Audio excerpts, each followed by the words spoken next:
तो चलिए बच्चों, अपन ने लास्ट लेक्चर में एक्सरसाइज 3.2 का 15वां क्वेश्चन किया था। नेक्स्ट मैं 17वां क्वेश्चन करवा रहा हूँ। एक्सरसाइज 3.2 एनसीईआरटी है ना, एनसीईआरटी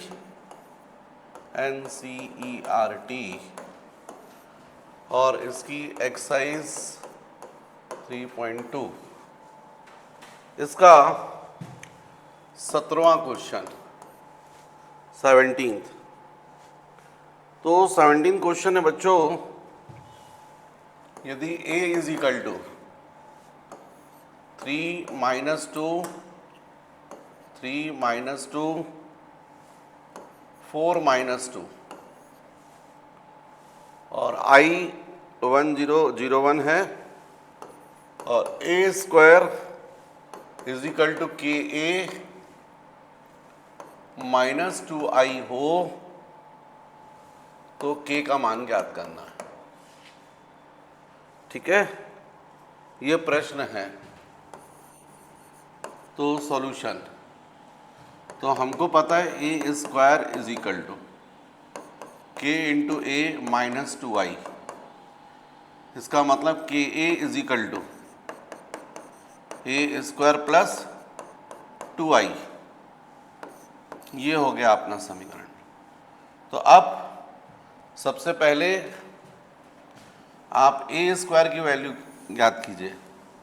ए स्क्वायर मतलब ए इंटू ए 3 - 2 4 -2, यहाँ पे जाएगा 3 - 2 4 -2 ए इंटू ए स्क्वायर पहली पंक्ति पहला स्तंभ, तो 3 × 3 धन -2 इंटू 4 पहली पंक्ति दूसरा स्तंभ 3 × -2 प्लस -2 इंटू -2,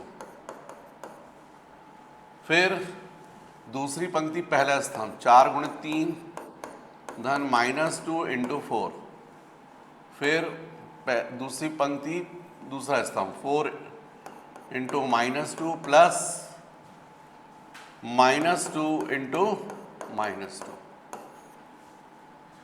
ये बच्चों ए स्क्वायर की वैल्यू आ गई है। 3 × 3 = 9 और -8 1, यहाँ पर -6 और ये +4 -2 12 और -8 4 -8 +4 -4, ये ए स्क्वायर की वैल्यू आई। अब ये जो समीकरण 1 था इसमें मान रख दो। समीकरण 1 से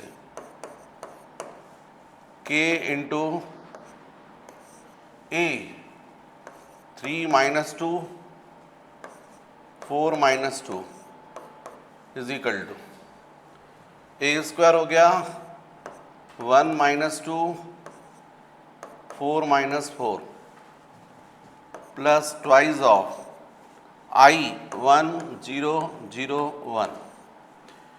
इसको हल कर लीजिए, गुणा करेंगे तो जाएगा 3k -2k, यहाँ पर हो जाएगा 4k, ये -2k इज इक्वल टू, यहाँ पर हो जाएगा 1 -2 4 -4 प्लस 2 0 0 2। कुल मिलाकर अपन हल करेंगे तो ये हो जाएगा 3k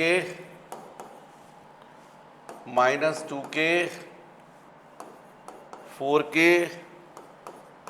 -2k is equal to, यहाँ पर हो जाएगा बच्चों 1 + 2 3 -2 + 0 -2 4 + 0 4 -4 + 2 -2। अब कहीं से भी आप वैल्यू निकाल सकते हैं, इसको और इसको इक्वेट कर दो तो 3k is equal to 3, k is equal to 1। इससे भी निकाल सकते हैं -2k इज इक्वल टू -2 तो k is equal to 1, 4k is equal to 4 तो k is equal to 1, -2k is equal to -2, k is equal to 1। कुल मिला के k की जो वैल्यू आ रही है वो आएगी 1।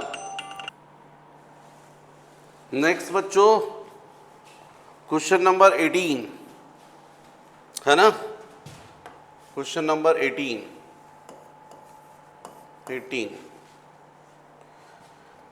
क्वेश्चन है, यदि a is equal to 0 -10 alpha by 2 10 alpha by 2 0 तथा i कोटि 2 का तत्समक आव्यूह है तो सिद्ध, मतलब कोटि 2 का मतलब समझ रहे हैं आप, 0 1 0 0 1 2/2 का। तो हमको सिद्ध करना कि i plus a is equal to i minus a into cos alpha minus sine alpha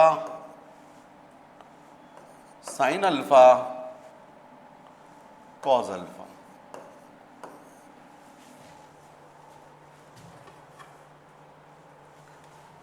तो इसका मतलब sorry left hand side i plus a, ये कितना हो जाएगा 1 0 0 1 plus a 0 -10 alpha by 2 10 alpha by 2 और 0, ये आ जाएगा। इसका मतलब लेफ्ट हैंड साइड को यदि हम सॉल्व करते हैं तो i प्लस a की वैल्यू हमको मिल रही है 1 + 0 1 0 plus -10 alpha by 2 -10 alpha by 2 0 plus 10 alpha by 2 10 alpha by 2 1 + 0 1, ये हमको लेफ्ट हैंड साइड मिला। अब राइट हैंड साइड, तो राइट हैंड साइड में हमको लिखा हुआ है i माइनस ए, यहां पर आ जाएगा cos alpha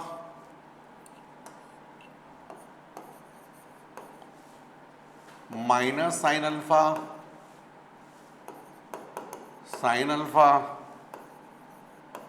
cos alpha.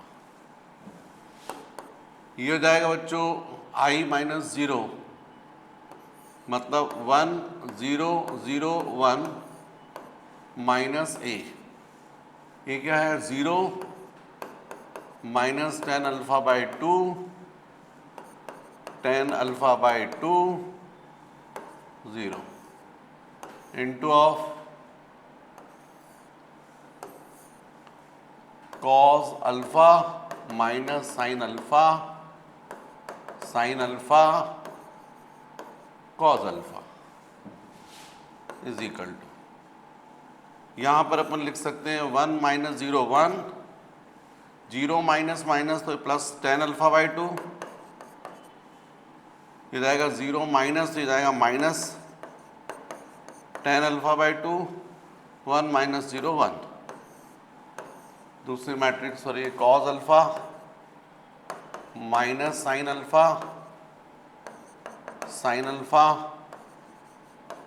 Cos alpha. अब यदि हम इसका गुणा करें, पहली पंक्ति ये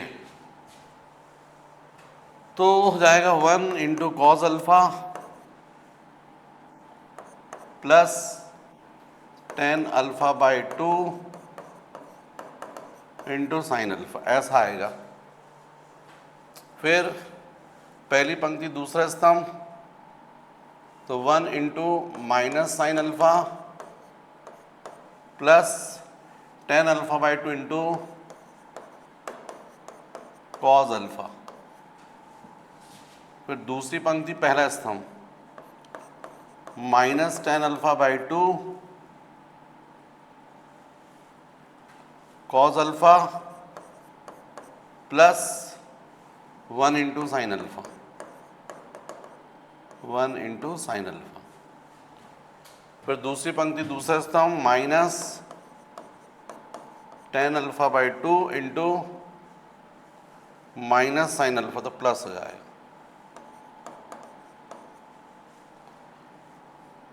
और 1 प्लस 1 इंटू कॉज अल्फा, तो मतलब कॉज अल्फा ये आ रहा है। अब हमारा लेफ्ट हैंड साइड जो हमने सॉल्व किया था तो ये आया था, ये था हमारा 1। अब राइट हैंड साइड सॉल्व कर रहे तो ये आ रहा था, इसको अपन को और थोड़ा सा सिंप्लीफाई करना पड़ेगा। देखते हैं बच्चों करके, ये वैल्यू 1 के इक्वल होनी चाहिए तब आएगा। चलिए नेक्स्ट उसमें करते हैं। तो क्या लिखा हुआ, कॉज अल्फा प्लस, पहली पंक्ति में क्या लिखा, cause alpha plus ten alpha by 2 into sine alpha, cause alpha plus ten alpha by 2 into sine alpha. फिर क्या लिखा हुआ है, minus sine alpha plus ten alpha by 2 into cos alpha, minus sine alpha plus ten alpha by 2 into cos alpha. यही है ना। मिला लूं जरा मैं,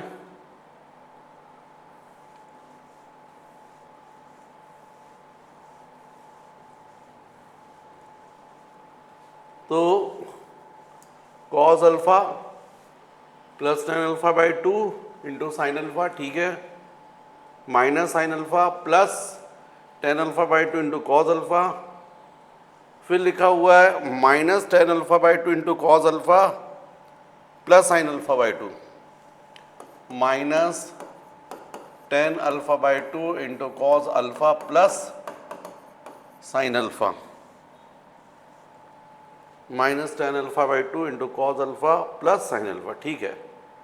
फिर लिखा है plus ten alpha by 2 into sine alpha, ten alpha by 2 into cos alpha plus sine alpha. ये अपन ने जो पिछले उसमें किया था तो उसमें यही था, minus tan alpha by 2 into cos alpha plus sine alpha, ten alpha by 2 into sine alpha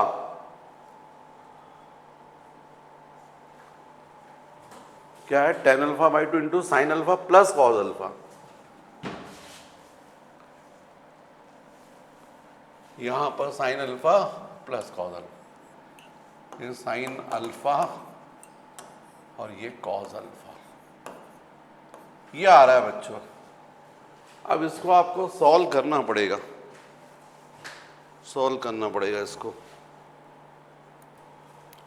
तो बच्चों यदि इसमें अपन ऐसा कर दें, कॉस अल्फा, इसको लिख दें अपन साइन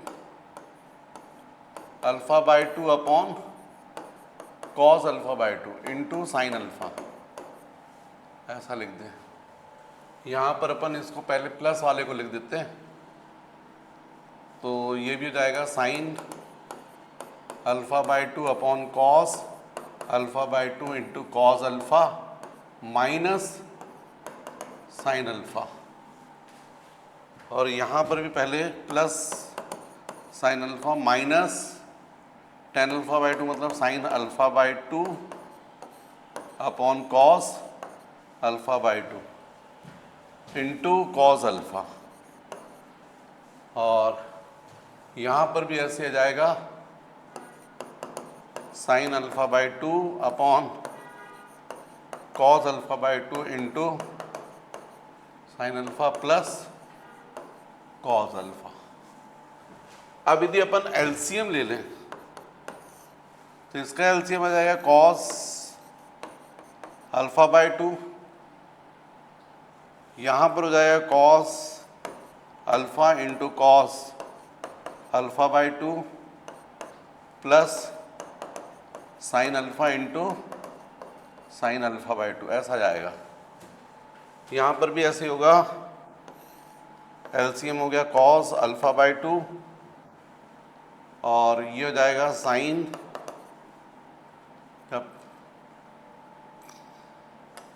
पहले इसको लिख लो cos alpha into sine alpha by two minus sine alpha into cos alpha by two, ये आ जाएगा।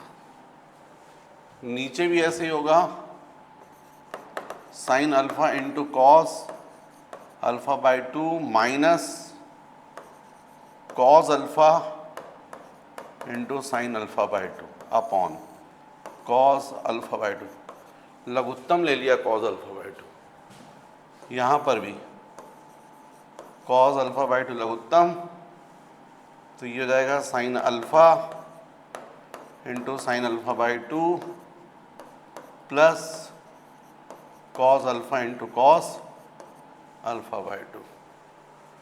ऐसा करने से क्या बना बच्चों? ऐसा करने से ये बना cos a into cos b plus sine a into sine b, मतलब ये हो गया कॉस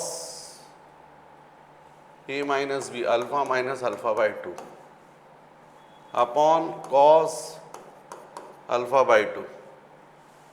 यहाँ क्या बना? Cos a sine a into cos b minus sine a into cos b minus cos a into sine b, मतलब ये क्या बना? Sine alpha by two minus alpha upon cos alpha by two. ये क्या बना? Sine a into cos b minus cos a into sine b, तो मतलब ये भी बना sine alpha minus alpha by two upon cos alpha by two. ये क्या बना? Cos a into cos b plus sine a into sine b, मतलब cos alpha minus alpha by two upon cos alpha by two, ये ऐसा बना। अब इसको हल करें यदि अपन, तो ये टू अल्फा माइनस अल्फा, मतलब हो जाएगा cos alpha by two upon cos alpha by two. यहाँ कितना बना? Sine alpha by two minus alpha, मतलब एलसीएम आएगा टू, लघुत्तम टू, तो ये टू अल्फा, कुल मिलाकर आ जाएगा sine minus alpha by two upon cos alpha by two. यहाँ पर हो जाएगा नीचे sine alpha minus alpha by two, alpha by two हो जाएगा upon cos alpha by two, और ये हो जाएगा cos two alpha, cos alpha by two upon cos alpha by two. ये मैट्रिक्स बनेगी। अब इसमें ये तो क्लियर दिख रहा है, ये कैंसिल हो गया, ये कैंसिल हो गया, तो ये आ जाएगा वन। ये sine minus theta minus sine theta, तो minus sine alpha by two cos alpha by two, tan alpha by two. यहाँ पर ये हो जाएगा टेन अल्फा बाई टू और ये हो जाएगा वन। ये हो गया राइट हैंड साइड, मतलब हमने प्रूफ कर दिया left hand side is equal to right hand side, क्योंकि लेफ्ट हैंड साइड यही था, one minus tan alpha by two upon tan. यही बच्चों आया है और यही हमको प्रूफ करना था, प्रूफ हो गया।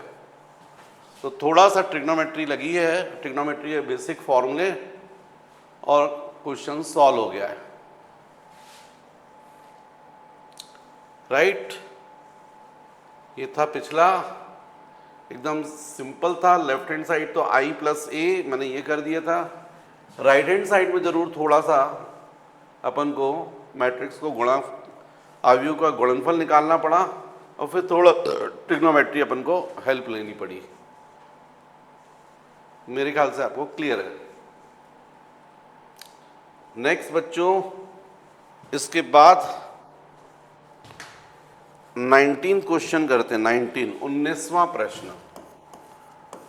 19वां प्रश्न क्या लिखा है? किसी व्यापारी संघ के पास 30,000 रुपयों का कोष है, टोटल 30,000 रुपये, जिसे दो भिन्न भिन्न प्रकार के बॉन्डों में निवेशित करना है। प्रथम बॉन्ड पर 5% वार्षिक और दूसरे बॉन्ड पर 7% वार्षिक ब्याज प्राप्त होता है।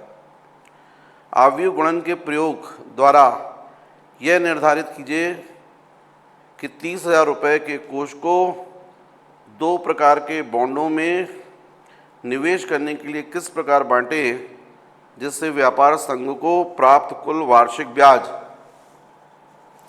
1800 रुपये पहला और दूसरा 2000। पहले में 1800 टोटल रुपीस है, कुल रकम 30,000 है। इसको निवेशित करना है। जो पहला बॉन्ड है वो 5% वार्षिक ब्याज दे रहा है और दूसरा बॉन्ड जो है वो 7% दे रहा है। यदि मान लीजिए प्रथम बॉन्ड जो है उस पर हम x रुपये निवेश करते हैं तो दूसरे पर कितना करेंगे? 30,000 माइनस x। एक पर x करेंगे तो दूसरे पर 30,000 माइनस x। अब हमको जो ब्याज मिलना चाहिए वो 18,000 रुपये मिलना चाहिए और 2,000 रुपये हो।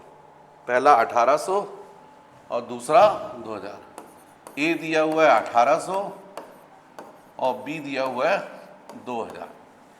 ये प्रश्न है बच्चों अपने को। तो मैंने बच्चों इस प्रश्न को हल किया है। यहाँ पर देखो, कुल रकम यदि 30,000 है, मान लीजिए हमने उसको व्यय किया है x, तो दूसरा इन्वेस्टमेंट होगा 30,000 माइनस x। या आप ऐसा भी कर सकते हैं x तो दूसरा जाएगा y, ऐसा भी कर सकते थे। पर y की वैल्यू फाइनली कितनी होती? 30,000 माइनस x ही होती। तो अब चलिए यहाँ पर मैंने लिख दिया x तो दूसरा हो जाएगा 30,000 माइनस x। तो बच्चों ये कैसा मैट्रिक्स दिख रहा है? एक पंक्ति दो स्तंभ, 1/2।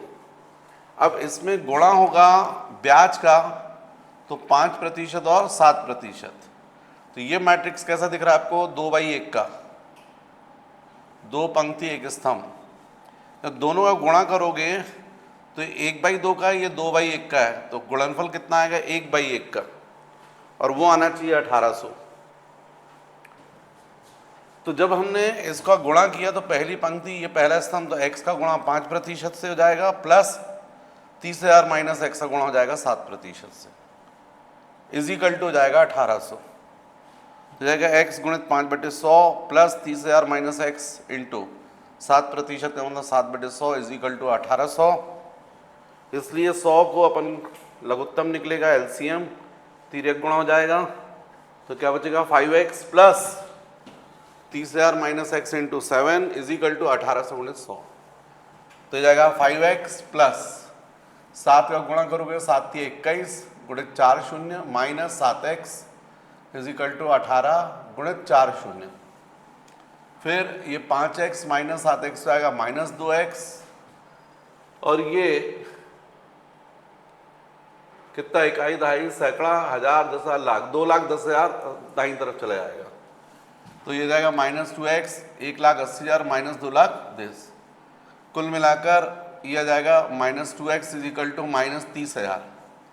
माइनस माइनस कैंसिल, तो x इजिकल टू 15,000। मतलब एक बॉन्ड पे यदि आप 15,000 खर्च करोगे तो दूसरे पर कितना बचा हुआ करोगे? टोटल कितनी रकम है? 30,000। तो 30,000 में से 15,000 एक तरफ, तो दूसरी तरफ भी 15,000। तो आंसर जाएंगे 15,000 15,000। मतलब दोनों पर यदि आप 15,000 का इन्वेस्टमेंट कर दोगे तो एक पर ब्याज मिलेगा 5% और दूसरे पर 7%। टोटल मनी जो बनेगी वार्षिक वो ब्याज की बनेगी 1800। तो मेरे ख्याल से बच्चों ये समझ में आ गया है। बिल्कुल ऐसा ही एक्चुअली में दूसरा भी करेंगे। दूसरा पार्ट भी वैसे ही है, 2000 चाहिए तो मान लीजिए पहले का इन्वेस्टमेंट कितना कर रहा है, पहले बॉन्ड में x, दूसरे में कितना y, राइट। ये कितने की हो गई, 1/2 का। और पहले में कितना मिल रहा है 5%, दूसरे में कितना मिल रहा है 7%, ये हो गया 2/1। जब इन दोनों आव्यूह का गुणनफल करोगे तो वो आना चाहिए 2000 और वो होना चाहिए 1/1। तो यदि अपन इसमें करें तो क्या जाएगा, x इंटू 5%, x इंटू 5% मतलब 5/100 plus y into 7%, 7/100 is equal two of, और ये 2000 है तो 2000 ही आ जाएगा। तो इस तरीके से ये मिलेगा हमको 5x plus 7y is equal to 100, common निकले इसके साथ गुणा हो जाएगा तो 2000 और फिर 2 शून्य और हो जाएंगे। तो ये हो जाएगा अपने पास में 1, और दूसरा अपन को पता है x plus y is equal to कितना है 30,000 टोटल फंड। x और y इन्वेस्ट किया तो ये हो गया। इन दोनों को हल कर लोगे तो आंसर जाएगा। तो यहाँ पर आप लिख सकते हो y is equal to 30,000 minus x. अब इसके मान को यहाँ रख दो 1 में, तो समीकरण 1 से 5x plus 7 into 30,000 minus x is equal to 2 1 2 3 4 5, right. तो जाएगा 5x plus 7 21 minus 7x is equal to 2 into 10 to the power 5, ठीक। अब यहाँ पर हो जाएगा 5x minus 7x minus 2x is equal to 2 into 10 to the power 5 minus, इसको पक्षांतर करोगे तो ये जाएगा 21 इंटू 10 टू द पावर 4, ठीक। जाएगा minus 2x is equal to 10 to the power 4 common निकल गया तो कितना बचेगा 20 माइनस 21 मतलब minus 2x is equal to 10,000 minus 1, तो माइनस माइनस कैंसिल, तो x इज इक्वल टू 5,000। तो y इज इक्वल टू कितना जाएगा 30,000 माइनस x, 30,000 माइनस 5,000, तो y इज इक्वल टू जाएगा 25,000। मतलब पहले बॉन्ड पर इन्वेस्ट करोगे 5,000 और दूसरे पे कितना करोगे 25,000, तो टोटल वार्षिक ब्याज क्या मिलेगा आपको 2,000। तो ऐसे करना था बच्चों ये क्वेश्चन 19वां।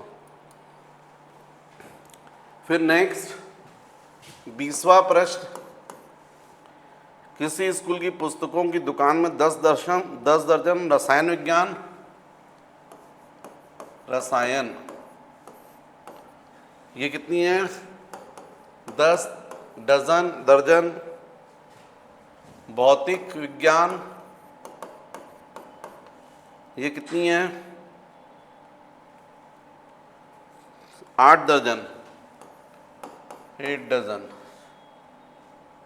और अर्थशास्त्र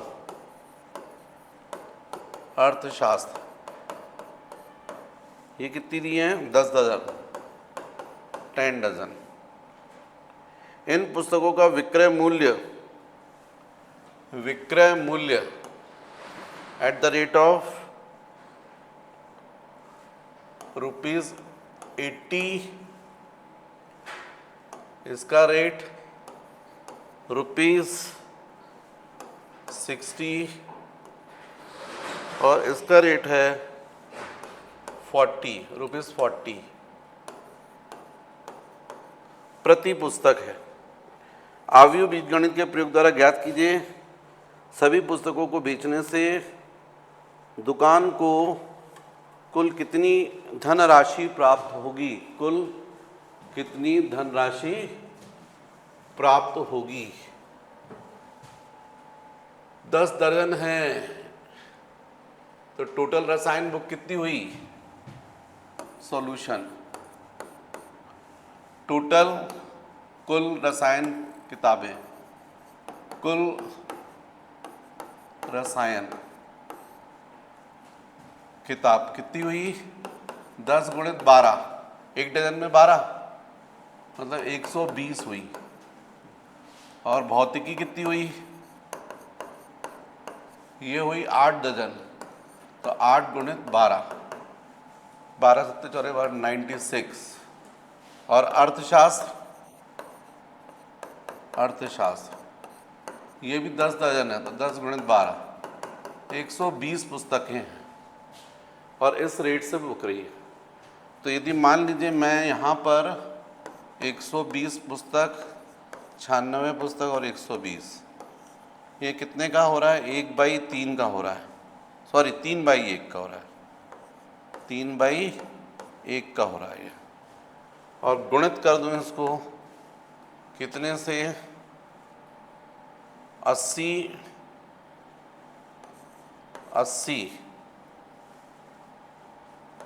60 और 40 मतलब 1/3 से।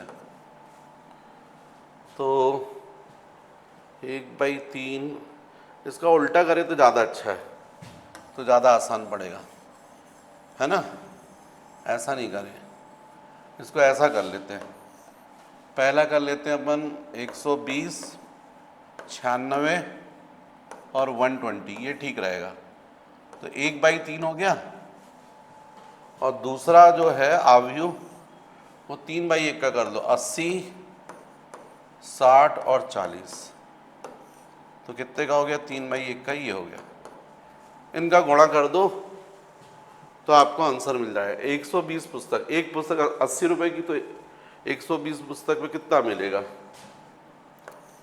120 गुणित 80 plus 96 into 60 plus 120 into 40, definitely 1/1 का बन गया ये, तो आंसर आ गया। अब ये टोटल कर लो आप, तो इसमें टोटल करोगे तो मेरे ख्याल से इन दोनों का तो देखो आप, ये दोनों का, तो 120 तो इसमें कॉमन निकल गया, तो अंदर क्या बचेगा, 80 प्लस 40, 120 प्लस 96 इंटू 60, ये हो गया ऐसा। अब इसका क्या हो जाएगा, ये हो जाएगा 12 12 144, 144400 प्लस यहाँ पर कितना होगा, 6, 6 6 36 की 6, हाथ में 3, 6 नाम 54 और 3 57, 57। तो बच्चों टोटल रुपीस जो आएगी वो 0 0 0 6, 7 3 10 और 11, 1 4 1 5 और 5 10 0 1 2, कुल मिलाकर 20,160, ये आंसर होगा 20,160, राइट। नेक्स्ट बच्चों, नेक्स्ट क्वेश्चन है, मान लीजिए कि x y z w तथा p आव्यूह हैं, है ना, मतलब हमको x आव्यूह दिया है 2/n का, नेक्स्ट आव्यूह बोल रहे हैं y 3/k का, 3/k, नेक्स्ट आव्यूह दे रहे हैं z, ये कितने का है, 2/p, 2/p, नेक्स्ट आव्यूह दे रहे हैं w, ये दे रहे हैं n/3, और नेक्स्ट आव्यूह दे रहे हैं p, ये दे रहे हैं p/k का। और इस पर बेस्ड जो हैं वो हमको दो क्वेश्चन पूछे, 21वां और 22वां। पहले एक बार चेक कर लीजिएगा, x पर कितना है 2/n, y 3/k, z का है 2/p, चलिए z ऐसा लिख देते हैं 2/p, W n/3 P/K। तो हमसे दो प्रश्न पूछे हैं, उसमें से 21वां प्रश्न ये है, 21वां, यदि PY प्लस WY के परिभाषित होने के लिए N, K तथा P पर क्या प्रतिबंध होना चाहिए। N, K और P पर भाई आप इनको जोड़ रहे हो तो ऑर्डर सेम होने चाहिए। तो P का ऑर्डर तुमको पता है, P ये है P/K और Y का है 3/K प्लस W का ऑर्डर है n/3 इंटू Y का ऑर्डर है 3/K। तो अब हमसे वो यहाँ मान पूछ रहे हैं N, K और P पर क्या प्रतिबंध इनका। तो पहली बात तो ये K की वैल्यू जो होनी चाहिए ये 3 सेम होने चाहिए, क्योंकि जब आप गुणा करते हो ना तो पहले अवयव में जितने स्तंभ दूसरे में उतने पंक्तियां होनी चाहिए। तो इससे ये K की वैल्यू तो 3 डिसाइड हो गई, राइट। और यहाँ पर ये N इंटू K, मतलब यहाँ पर जब हम गुणा करेंगे पहली चीज़ तो ये डिसाइड हो गई कि K की वैल्यू कितनी डिसाइड हो गई 3। अब इन दोनों का ऑर्डर क्या आएगा, P और Y। इसका आएगा PK ये आएगा और इसका ऑर्डर आएगा गुणनफल का WY, ये आएगा NK। तो जब योगफल करते तो ऑर्डर सेम होना चाहिए, तो इसका मतलब P = N होना चाहिए, P = N। तो इसका आंसर होना चाहिए बच्चों ए ऑप्शन, K की वैल्यू 3 और P की वैल्यू N,